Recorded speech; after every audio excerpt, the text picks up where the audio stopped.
Want to welcome everybody to the inaugural episode of Big Sky Big Takes, a production of the Big Sky Podcast Network in the opening season of season 22. I guess I want to tell everybody I'm the host for this one, Colby Peterson from Weber State Weekly. Want to welcome in my colleague tonight from the Eagles Power Hour and many other podcasts, including the FCS Fans Nation podcast. Kyler Neal, man. Kyler, how you doing, man, down in Houston? Oh, I'm good. It's busy in the podcast world during football season. Yeah. I mean, I have to go on like 3 to 4 a week. I'm, over it. But I always enjoy talking to you. I've said this multiple times, even to your face. I think you have the best radio voice in the podcast network. So anytime you can jump on, it already makes the podcast sound more professional because they have to hear my annoying, horrible, high-pitched voice. And then you just have this radio voice. It sounds professional. So yeah, I'm happy to talk Big Sky football with you, man. Absolutely, and but here's the trade-off, folks. Colby might have the voice, but Kyler's got the analysis, so that's why we keep him around. He knows FCS football, and he knows it well. So let's talk a little bit about Big Sky football, Big Sky Big Takes. That's what we're going to do this season. Is today we're gonna kind of highlight 3 of the biggest, or I would say the most impactful games in the Big Sky Conference. Would you agree, Kyler? What we're going to talk about today? Yeah, there was a few like decent games, but these were definitely the ones that were the most important for conference standing, potential playoff caliber, squads. Yeah, these 3 games, I mean, it almost seemed like one of them that we're going to speak about, it was almost like a playoff eliminator game. I mean, maybe it's not because it's so early. It's a first conference game of the season, but some of these teams were like that middle tier squad where we're like, maybe they're going to jump up into that playoff caliber. Maybe they're going to get dropped down below. So one of them that we're really going to talk about, it seemed like a playoff eliminator for sure. But yeah, man, there's the 3 games we're going to talk about. Yeah, they were definitely the most monumental games in conference slate. Yeah. So we're going to talk a little bit about those 3 matchups tonight. And then as well, we're going to give Kyler and myself an opportunity to kind of give our weekly offensive and defensive MVPs in the Big Sky Conference. And then, then we'll just kind of see how things go. And then from there, maybe we'll switch it up next time. We'll see. But want to encourage everybody, if you are a fan of Big Sky football and any of the schools that exist in the Big Sky Podcast Network, go ahead and check them out individually. Of course, Kyler himself, the proprietor of the Eagles Power Hour, not just football, but sometimes a little bit of hoops as well. But right now, football is the name of the game. So if you want to know about what Eastern Washington has and what they're doing up in Cheney, go ahead and check them out. Red Turf repping up there. And then all of our other colleagues, of course, we've got Tubbs at the Club doing, the University of Idaho fan podcast. We have our friends R&R Catcast. They're talking about Bozeman, talking about what's going on at Montana State. Grizz Fan Pod. It's long, but it's worth it, guys. Yeah. You can get through it. And then, of course, ourselves, Weber State Weekly, talking a little bit about the Cats, trying to get a redemption season after a disappointing end to the 2021 season. So have I forgotten anybody? I want to make sure I didn't leave anybody out there, Kyler. So also the NAU, sports show. They're kind of part of that network, Casey. And he does quite a bit of things, not just NAU related. He does Big Sky shows. So, but yeah, I think that's about it. We're always looking for more. So if you're a Davis guy, if you're a Sac State guy, if you're an Idaho State guy, maybe we don't want you. No, I'm just joking. We do. Portland State, we need them all. So you guys reach out to us if you need to start a podcast, whatever. But we're always looking. It'd be great to have some type of podcast for every single Big Sky team, of course. But until then, you're stuck with us. So we'll do our best to cover the non-schools that don't have a podcast. But like Kyler said, if you're a fan of one of those schools and are alumnus and an alumna of one of those schools, and you're interested in starting a podcast, hit us up, man. Glad to help you out and get things going and join the fellowship. Yes, sir. So, Kyler, now that we've plugged the stuff, we've done the thing, let's talk about these 3 matchups. We're going to talk tonight about that impactful game up in Cheney, Montana State against your Eastern Washington Eagles. We're going to talk about the Weber State at UC Davis game last night. Late game for us in the Central Time Zone. That one ended after midnight here. Yeah, you'll have to give me a little bit of recaps on that because I tuned it off at about the 4th quarter because I thought it was done. But that was not the case. So I'll be relying on you in that 4th quarter analysis. No problem. And then, of course, we want to talk about that Idaho at Northern Arizona game because, at face value, you might say Idaho at NAU, Colby. But I'm telling you, folks, there's going to be stuff to talk about there because interesting things I think were revealed. Mm-hmm. So, Kyler, let's start with you guys this game up in Cheney. Okay. Montana State coming to Cheney. What was it? Second year in a row that they came to see you guys. Yes, sir. And I think, of course, we were going to find out like, okay, Montana State is playing a good team, a top half of the Big Sky squad. Obviously, Cheney is a tough place to play football. Mm-hmm. It is a difficult place to win at Roosevelt.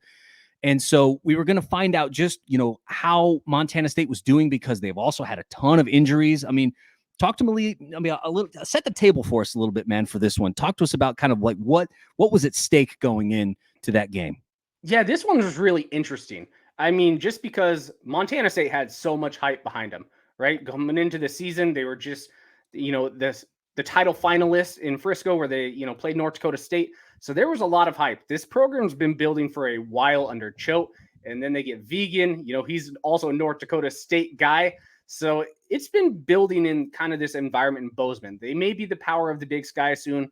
So we're kind of seeing where they are. But this year's been funky for both of these teams in general. So Montana State hit with the injury bug. I don't think there's another program right now in the FCS that's been kind of dealing with the stuff that Montana State's had to.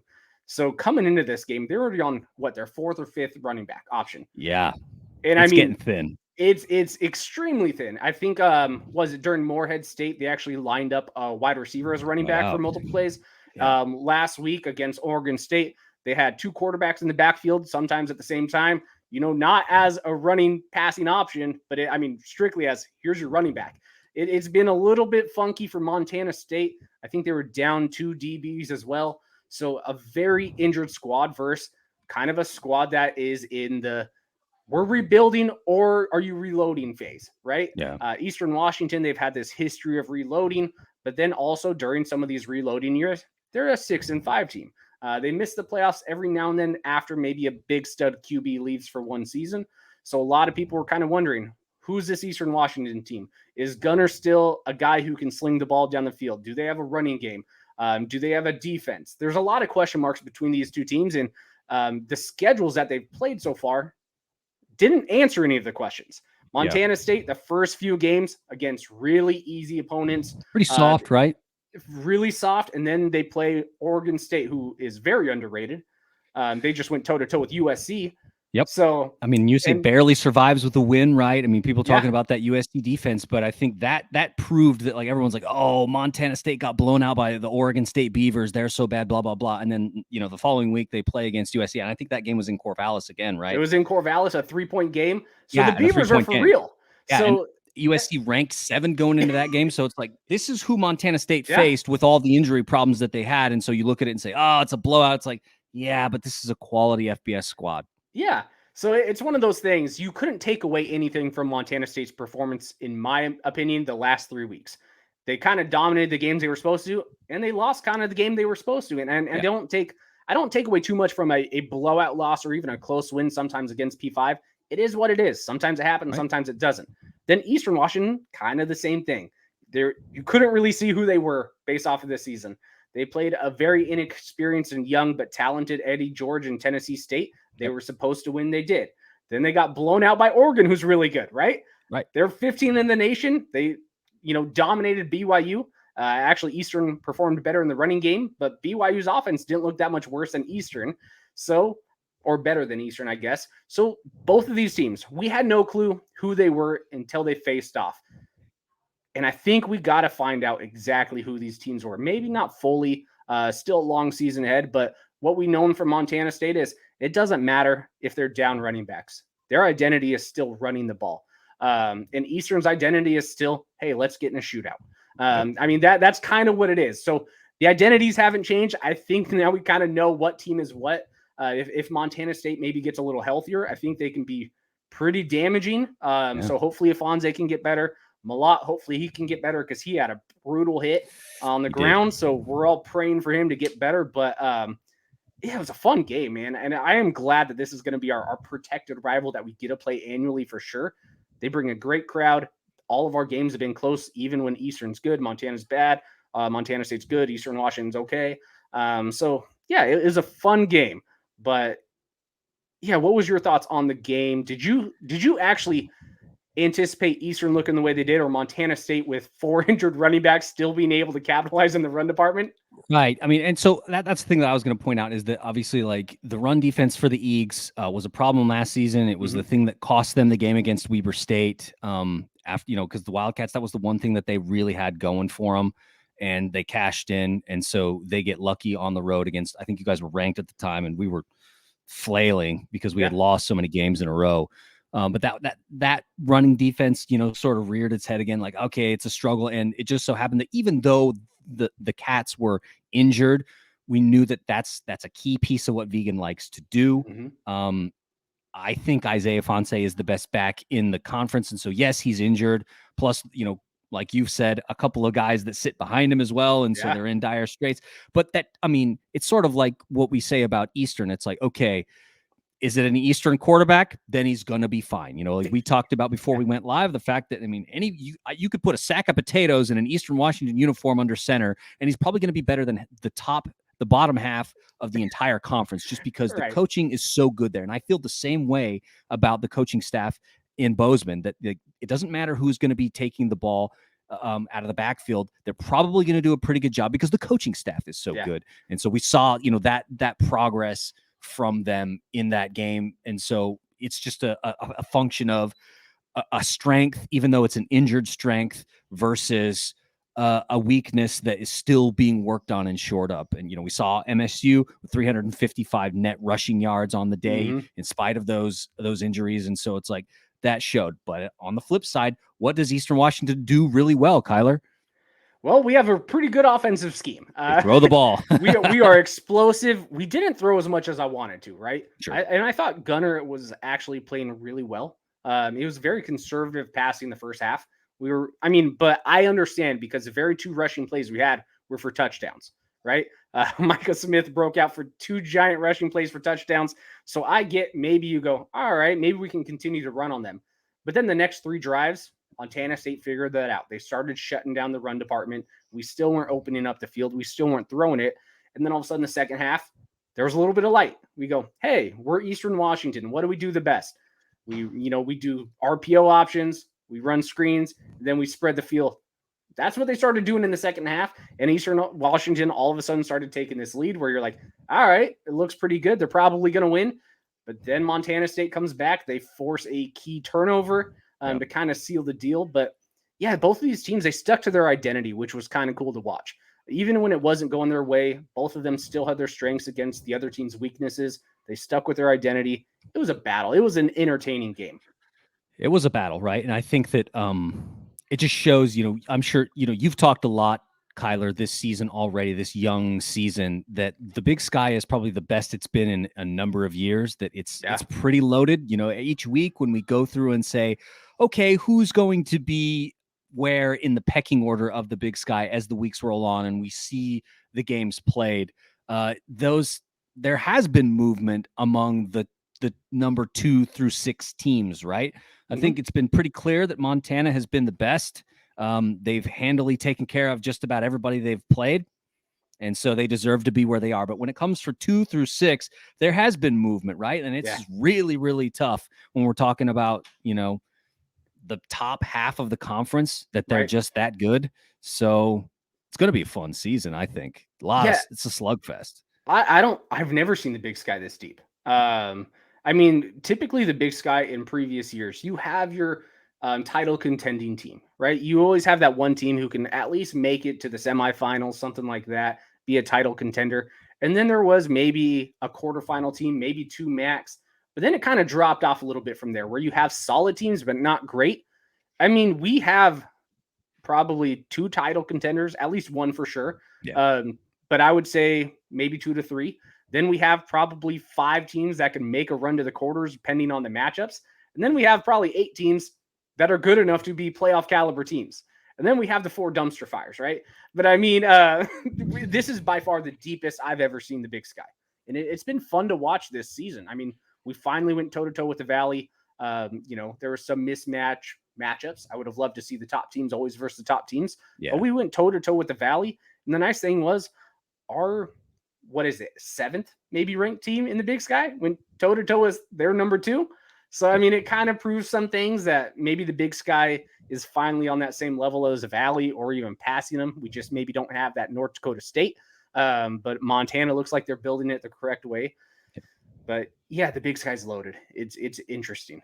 Yeah, and so I think we should anticipate more games like what we saw in Cheney. Like you said, unfortunately, the Eagles fall to the Bobcats 35-38 in, a thriller, I would say, man, because like you pointed out, there was that late turnover that gave the Bobcats a short field and an opportunity to come back and score a touchdown and put themselves up, that really kind of put the pressure back on the Eagles, because at that point, for them, the clock was their friend. Just, let things happen, maybe put a few more points on the board to make it a 2-possession game and put it away.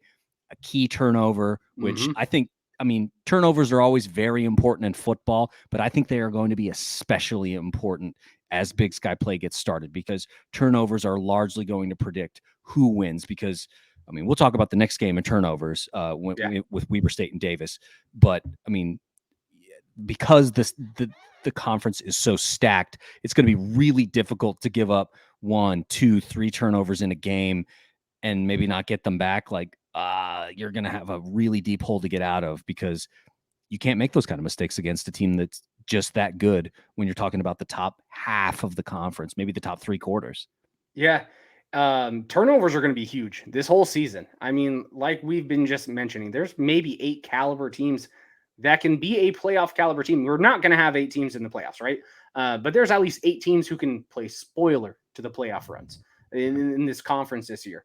So turnovers is definitely going to be key. If you could protect the ball, if we protected the ball right there, we win. I have no doubt in my mind, because the fourth quarter momentum, Eastern was doing whatever they wanted offensively. Yeah. They were driving down the field. They were doing whatever we wanted. All of a sudden, Montana State made an amazing defensive play, got RB to just drop that ball. I mean, it was a perfect hit. The fumble that changed the game, it set the tone. There's still a little bit of time for that comeback, which a little bit of controversy. But overall, I still don't blame the ref in that type of scenario, because that fumble was the deal breaker. If you hold on to the ball, you most likely win. I mean, that's what it is. If you hold on to the ball, maybe if you play a little bit better run defense, you win the game. But that fumble was crucial. It was a perfect hit by Montana State.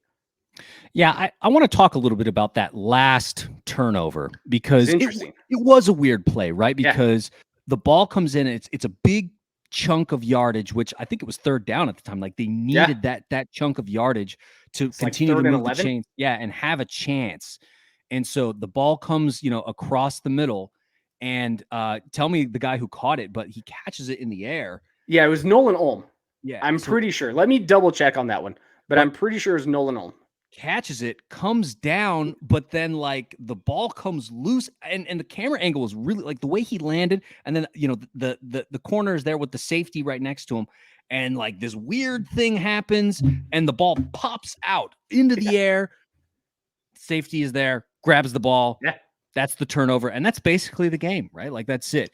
And then there's controversy, like, oh, is it really going to be this, or should it be back there? Blah blah blah. Like, I don't know, man. But that was like you said, a tough play that really, I think, like I said, crystallizes what we've talked about here, that turnovers are probably going to be really, really key, because there's so much parity within the conference this year, that even the slightest fumble or I don't know, what do you want to call that, Kyler? Is it a fumble? Is it an interception? How do you I mean, on the field, it's an interception, right? That's what it was called. Yeah, because it pops up in the air. He hurries and grabs it. Yeah, I personally think it was either a catch or bare minimum an incompletion, because I'm pretty sure the ball hit the ground after he was on the ground. But I mean, either way, like I said, I mean, the fumble, the drive before that was way more crucial.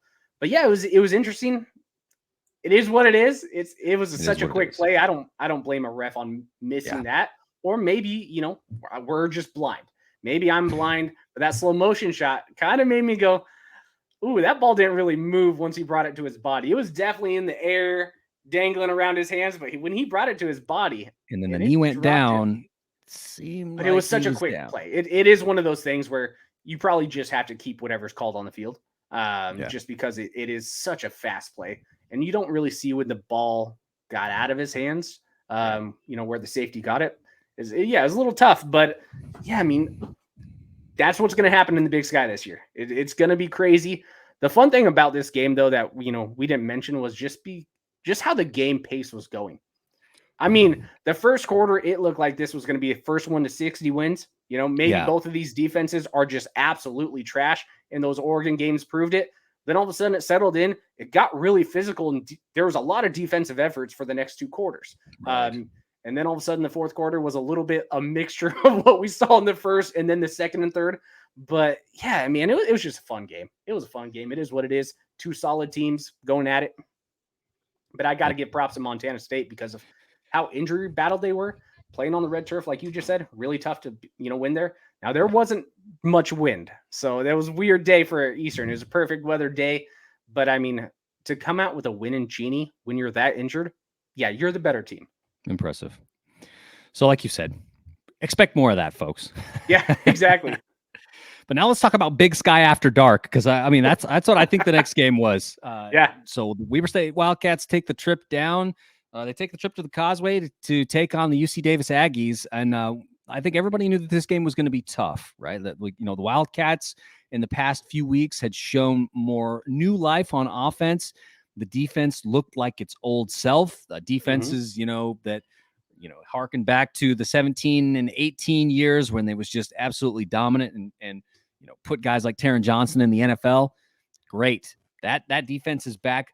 But Davis, no slouch either, right? I mean, They had played some really tough losses up to this point. Now, of course, the week before they had played San Diego, handily took care of them in the first half, right? Like the game is over at halftime, basically, because they're up like 38-7 or whatever. Mm-hmm. And so, but having lost to South Dakota State in Brookings the week before, and then lost a close one to Power 5 Cal in Berkeley the week before that. I mean, Davis had something to prove going into this game. And, of course, Alonzo Gilliam is going to be there, who was your Big Sky preseason offensive MVP. In my research, the thing that stuck out to me the most, of course, we know about Gilliam's speed and his ability to, get yards after contact. But his hands, his ability to become a receiver in the flat, especially, I think that was really one of the most key pieces of this game, because the Wildcat secondary we know is very, very good. Probably, them and the Montana secondary are the best in the conference and two of the top in the country. But Gilliam and his hands just really made it tough on the Wildcats. I was pretty shocked to see how many times UC Davis was willing to throw that ball versus you guys, right? Because you just mentioned it. No one has ever doubted Weber State's, DBs. They're kind of DBU in the Big Sky, and now Montana is maybe taking that claim. But you guys still have a lot to prove. You can still battle for that title. But that was a little bit of a shock that they were willing. What did they throw? Almost 60 times. Yeah. I mean, Miles Hastings is not afraid to throw the ball. He did it against South Dakota State in the fourth quarter too. He's not willing to put the team on his back and go, all right, we need to get some yards. Give me the ball. Let me make some plays. I think UC Davis maybe lacks some talent, but by far they're one of the best coach teams. Yeah. Very disciplined. Dan Hawkins, phenomenal coach. I think if they had Eastern's talent, Dan Hawkins as a coaching mind, that would be a very scary program. But yeah, I mean, this was a fun defensive battle. And I think people, when you just look at records and you don't analyze games, you go, all right, UC Davis maybe not be that good. I mean, they put it to South Dakota State, and it wasn't their offensive schemes like when Jake Meyer was a quarterback and they had Keelan Doss and they were just thrown all over the yard and just beating people, with their offense. This is a defensive-heavy team. I mean, they held South Dakota State, who this preseason had, 4 NFL caliber dudes on their roster on the offensive side of the ball. Yeah. They held them to 250 total yards. Yeah, that's not supposed to happen, and that's in Brookings. Yeah, tough place to play. At home. Yeah, against I think at the time the number 2 team in the country. Yeah, now they're 3 or something like that. So still, to hold a top 3 team to only 250 yards. I mean, they out schemed them. They just didn't capitalize in the red zone as much, and they had to play a little bit of catch up. But I mean, this is a solid squad who seems to be relying themselves on their defense, but they still have those weapons with Hastings that I was not a believer in. until I started watching him play. He's a confident dude. And then, of course, you have Gilliam. He's a Swiss Army knife. He could do anything. So, yeah, fun team, fun game. I have a little bit of questions for you, though, because it was a late game. You said Big Sky after dark. I turned it off at about the fourth quarter because I was like, I don't think UC Davis is going to be able to do anything. Weber State's kind of got this in the bag. It's going to be an ugly, low-scoring game, but Weber's probably going to score one more time, and they got it. What happened in the fourth quarter? So I think the interesting thing was that I had a little bit of a different view on it because I felt like the game was one big play away from being out of reach for either squad. Yeah. Right. Because I felt that if the Wildcats were able to get a big completion to like Ty McPherson or to Jacob Sharp, who has really come on in the last, couple of weeks and has built some good chemistry with Bronson Barron, who has been much better this season. I think a lot of credit goes to new offensive coordinator and quarterbacks coach Mickey Mental for that. Mm-hmm. I think that if something like that happens, then the game is probably out of reach for the Aggies.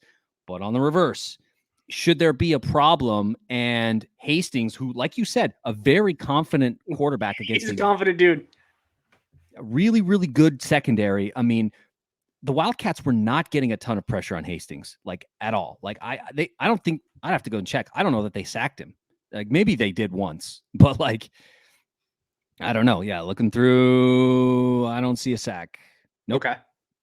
They didn't sack him. You know what I mean? And so just like there just wasn't that much pressure on him, which gave him the ability to kind of look for what he wanted. Because of course we know that like Davis's offense is set up to spread you out, right? That's what they want to do because then they can bring guys into the flat. They have guys coming out of the backfield, like we talked about with Gilliam, but also, a guy's name who we haven't called tonight is Lan Larison, who is also just as good at coming out of the backfield. I think McAllen Castles is a legitimate NFL prospect. I mean, can you agree with that, Kyler? Like his size gives him, I think, an opportunity to potentially play in the league.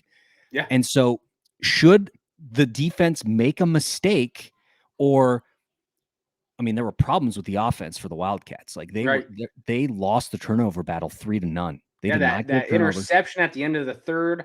And then I didn't see this, but the fumble at the very end of the game. Yeah. Davis fumbles the ball again at like the 30-yard line.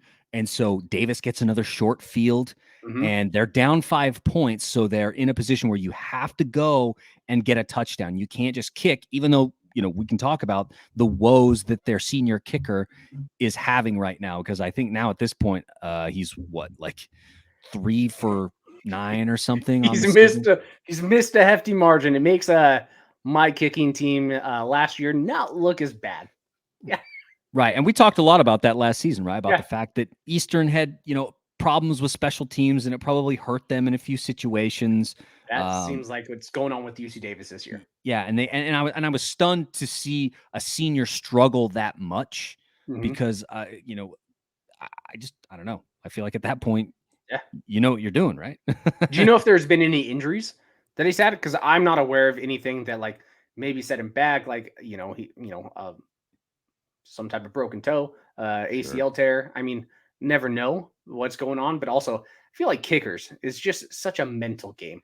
And once you miss a few that you just have faith you're going to do, that mental game can carry on the whole season.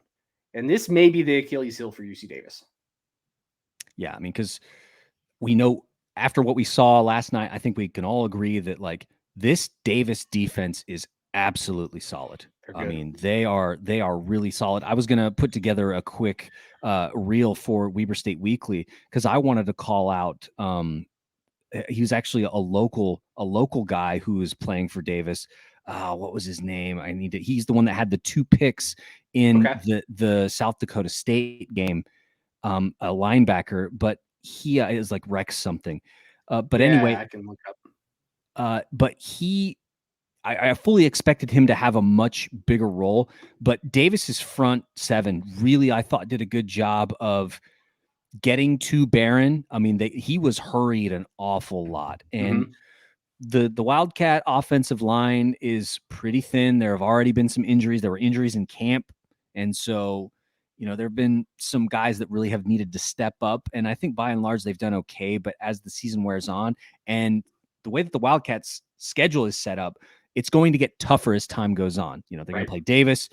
There's a bye week this week, and then they will play the Eastern Washington Eagles for the homecoming game in Ogden. But if you follow Big Sky football for a while, the Wildcats' woes coming out of the bye week, they often come out flat. And so there's an opportunity for the Eagles to take advantage of that and beat the Wildcats in Stewart Stadium, and maybe continue a trend that started last year where Stewart Stadium was not the fortress that it had been previously.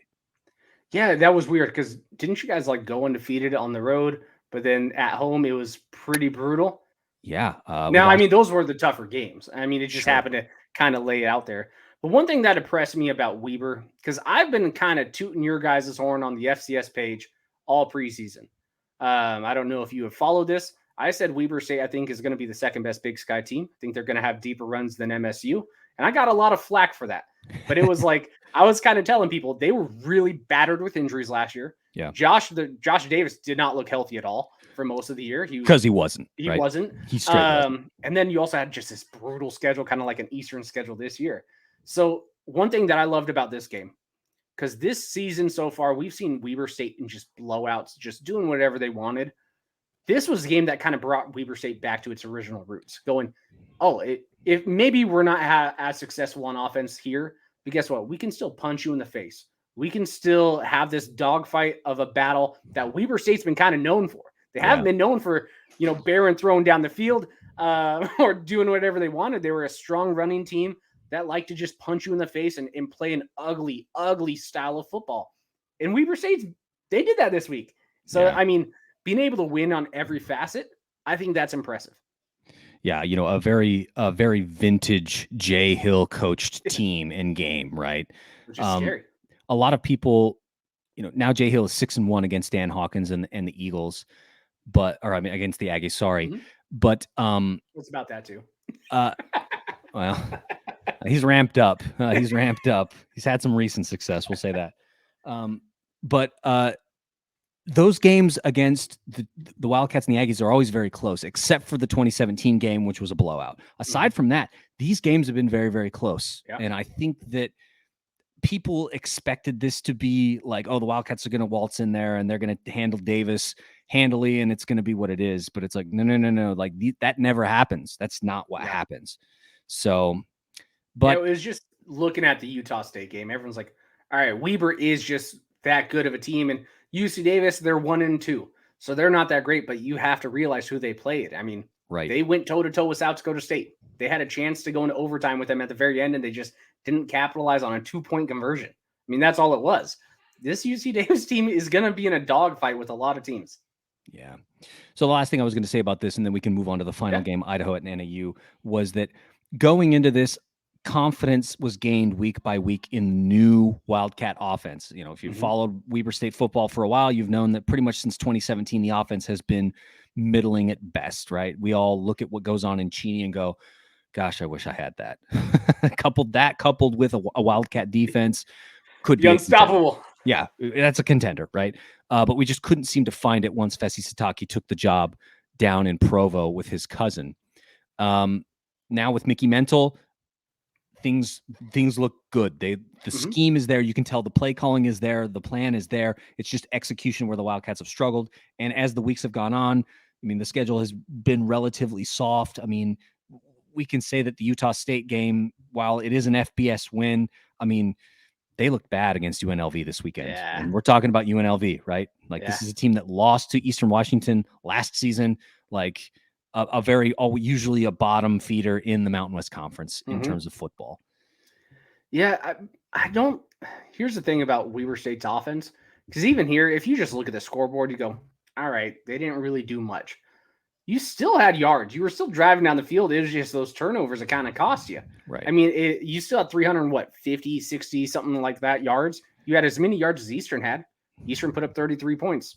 So, if you can just capitalize on some of those turnovers, Weber State's looking pretty good. Yeah.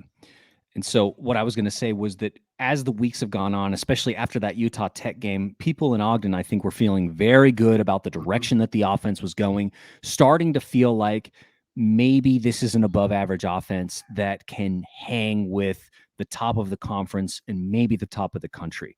This game brought that all back down to earth, right? To say like, okay, Davis has a tough defense. We know that. We saw that. If you had paid any attention at all to the Aggies, you knew that this was going to be tough. And if the Wildcats were going to have offensive success against them, that was going to be a big tell for the way that things were going to go. Because we've been talking about 3 weeks in October. That is where the Wildcats season will be made against Montana State, Montana, and SAC. They had 2 really great drives.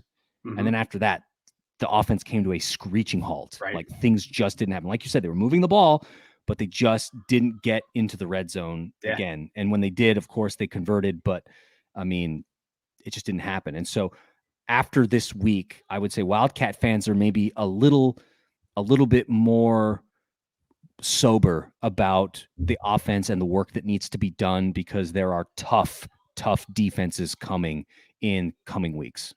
Yeah, the majority of the Big Sky is now a defensive league, where 4 years ago it was not. There was Weber State, that was it. Because even Montana was not a defensive team 4 years ago. And even Montana State wasn't really before the choke years. It was an offensive slant Southland style football. But ever since Weber started becoming successful and winning 4 titles in a row, you kind of ruined it for us. So now we get to be stuck with boring defensive football. So thanks, man. That's your fault. Blame the University of Utah, the template from which this was drawn. Perfect. But all right, man, enough about the Wildcats and the Aggies. Obviously, a big game. The Wildcats get away with one in Davis. They win 17-12. Wow, impressive, I guess. Ugly win, but a win just the same. The Wildcats remain undefeated. So now let's talk about this Idaho NAU game, because I think that this is, of course, like the 2 games that we've already talked about are interesting, and they've told us some things. But this Idaho NAU game, I think, told us some really interesting things as well. Idaho takes the trip up to Flagstaff. I think a lot of people don't realize what the elevation is at Flagstaff, guys. It's 6,600 feet up there. It's high. That's like one of the highest in the country. I think only Wyoming's higher.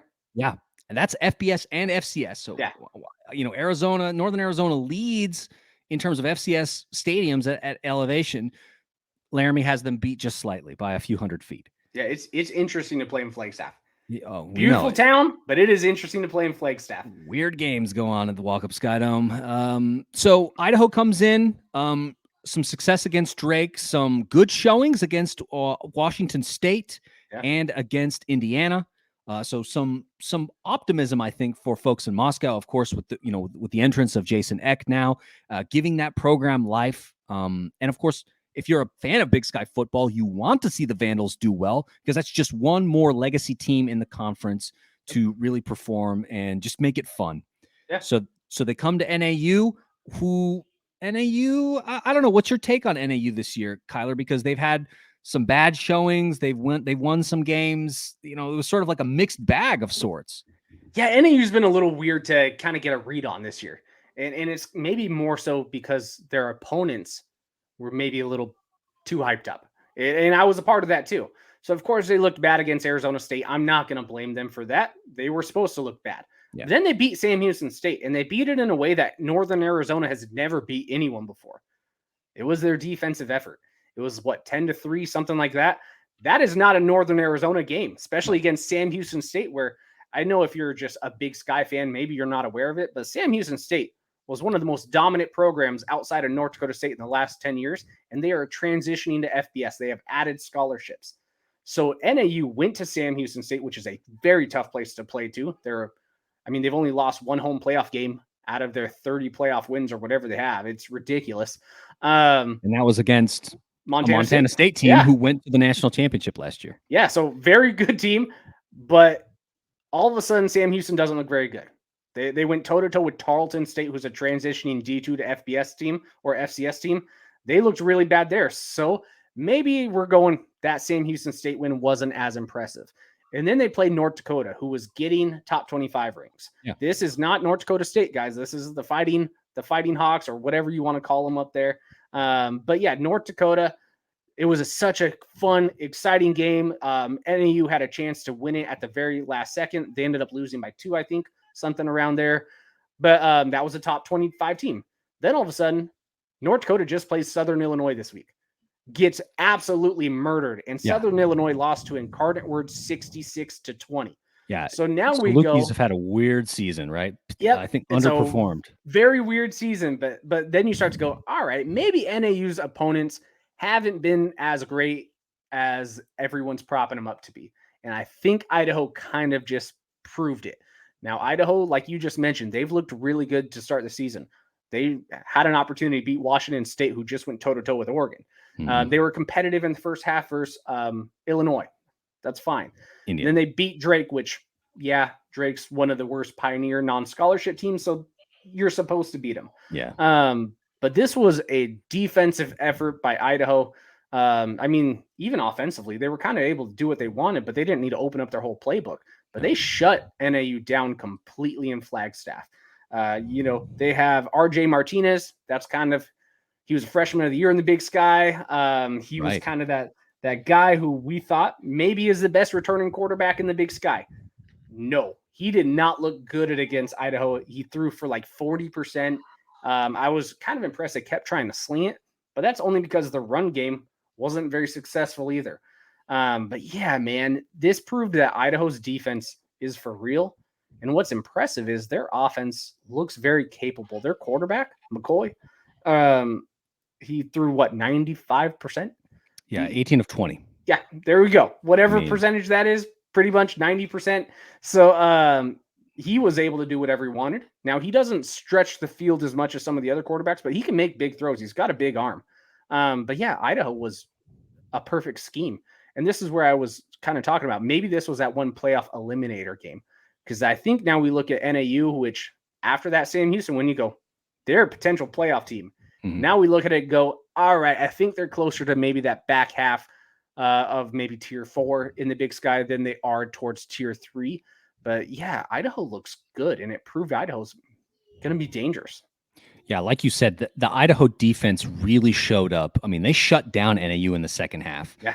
They give up a touchdown in the first half. The first 2 drives, bam, bam, right? So, okay, we're tied at 7. And then Idaho, they make things happen. NAU only gets 1 more field goal, and that's it. That's all they had all night. They didn't sniff the red zone again after that. Yeah. And so I think that it's a good sign for if you're an Idaho fan, because the defense really did a great job.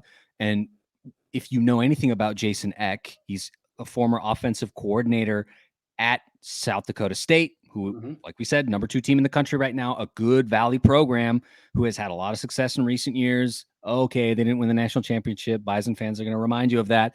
But, a good team. We expect Idaho's offense to take off at some point, right? Like as Eck gets his scheme in there, it's going to happen. But the surprise is that this defense is taking care of business. And you talk about scheme, Kyler. The thing that I think, we can talk a lot about McCoy, like you said, because Giovanni McCoy had a great game, 18 of 20. He threw the ball, I think, when he needed to. But even more impressive than that, 48 attempts on the day, on the ground. Yeah. The Vandals run for 200 yards on this Northern Arizona defense. And in the Big Sky, you've got to defend the run well, because if you don't, teams are going to eat you alive. Montana's going to come get you. Weber State's going to come get you. Montana State, when they're healthy, are going to come and get you. Sac State. What I mean? Yeah, Sac State is going to come and get you. It's just that's what they do. And so if you can't defend that, you're going to have problems. And NAU showed that they can't handle that right now against, nothing to take away from Idaho's running backs, because, Roschon Johnson is a very good back, had 25 attempts, 85 net yards and 2 touchdowns. And his long was only 10. So he's just grinding it out all day, right? Just getting that chunk yardage. But man, if you can't stop Roschon Johnson, how do you expect to stop Isaiah Fonse when he's healthy? For sure. Yeah, it's going to be difficult. Now, Idaho, maybe the last few years have had the most talented front 7 in the Big Sky. You could probably make an argument for it. Maybe it's not as fully accurate, but they've had a very talented front 7, and their DBs kind of lacked a little bit. They look good everywhere. I mean, I don't see a weakness on this defensive side for Idaho. Holden Daniels, nothing. I mean, they were averaging two yards a carry. Not very good. That's pretty tough. You're not going to win a lot of games in the Big Sky if you're only going to average 2 yards on the ground. I got nothing but good things to say about Idaho right now. They look like they could potentially be a playoff team. Still want to see him versus some of the other teams because now I think maybe NAU definitely isn't as good as they were week 2. They're kind of what we all thought they were week 1. They're kind of proving it. They are NAU. They're going to beat some teams, but they're not going to beat the teams above them. That's kind of the grade we've always given NAU. If you beat NAU, you're probably pretty good. If you lose to NAU, you're probably pretty bad. I still think they're that wall. That's kind of what my take on NAU is. I think they're still that barrier. They're the gatekeeper. Well, what I would say is the caveat is this, because Jay Hill has had some really bad luck in Flagstaff. You're the weird anomaly. So that's what I was going to say. If you're playing NAU in Flagstaff, weird stuff happens, like you said. But if you're playing NAU in your place and you lose, that's on you. Yeah, for sure. Yep. Yeah, I mean, I got nothing more to say about this. I mean, Idaho, I'm happy they're back. I mean, it seems like they're back. I still want to see them against a Weber, a Montana, something like that, to really see where they are. But I think they're a few years ahead of schedule. Once X starts getting his tight ends in there, getting his running backs in there, this is going to be a very dangerous program. Yeah.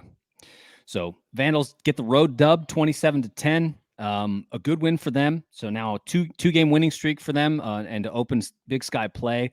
I mean, things look good. The schedule is going to get a little bit tougher. There are some protected rivalries coming up. I think they have to go see you guys in Cheney this year, right?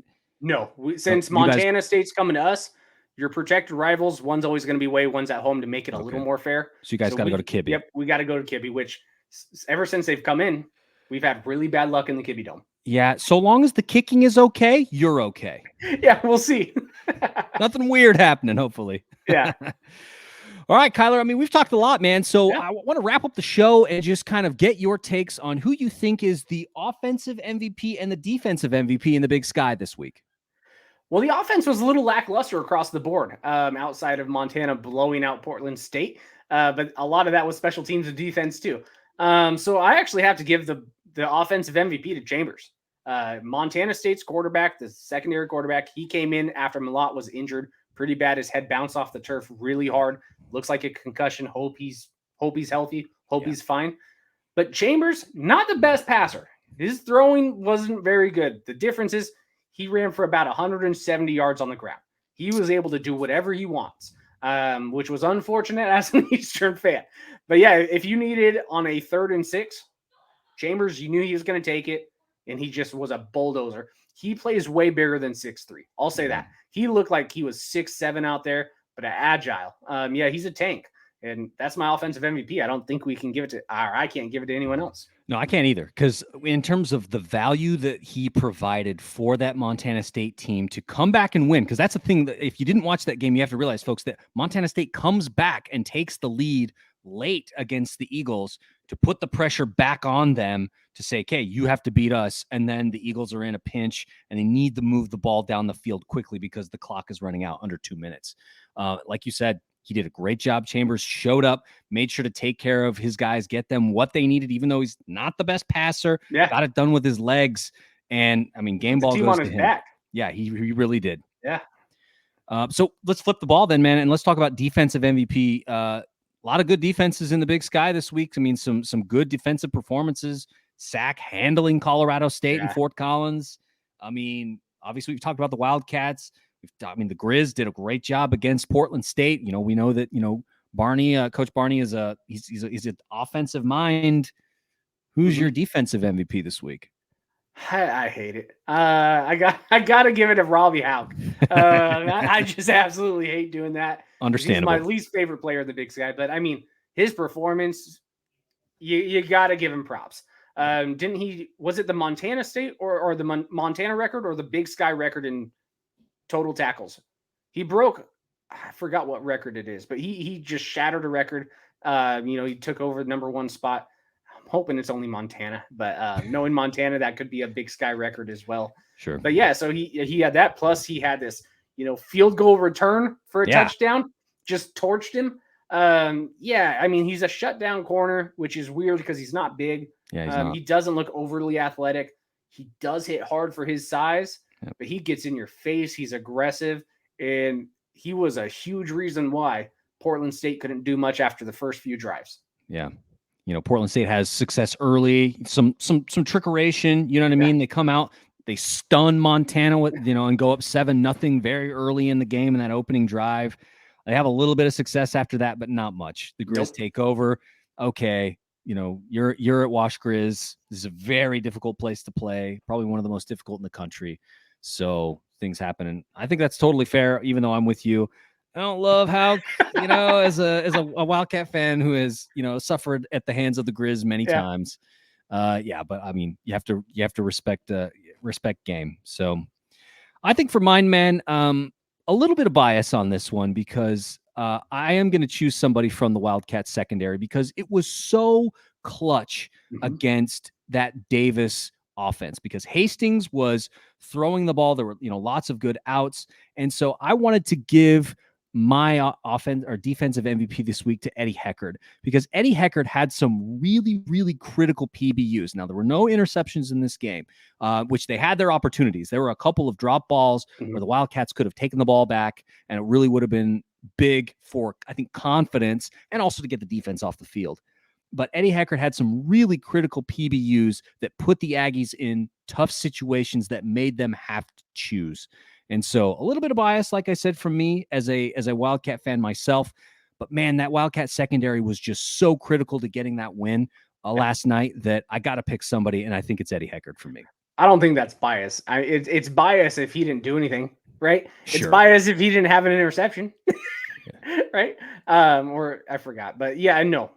Amazing defensive player, amazing defensive performance.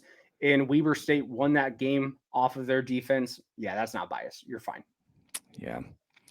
So, folks, that's our takes this week for Big Sky Big Takes. Want to thank Kyler Neal from the Eagles Power Hour podcast for chatting with me a little bit. Like we said, make sure to check out the Big Sky Podcast Network, folks, if you're interested in learning a little bit more about what's going on across the sky. A number of teams have fan podcasts, and so glad to keep you in the know. Kyler, thanks so much for taking some time to chat with me, man. And until next week, we'll see you. Yeah, sounds good. Have a good one, man.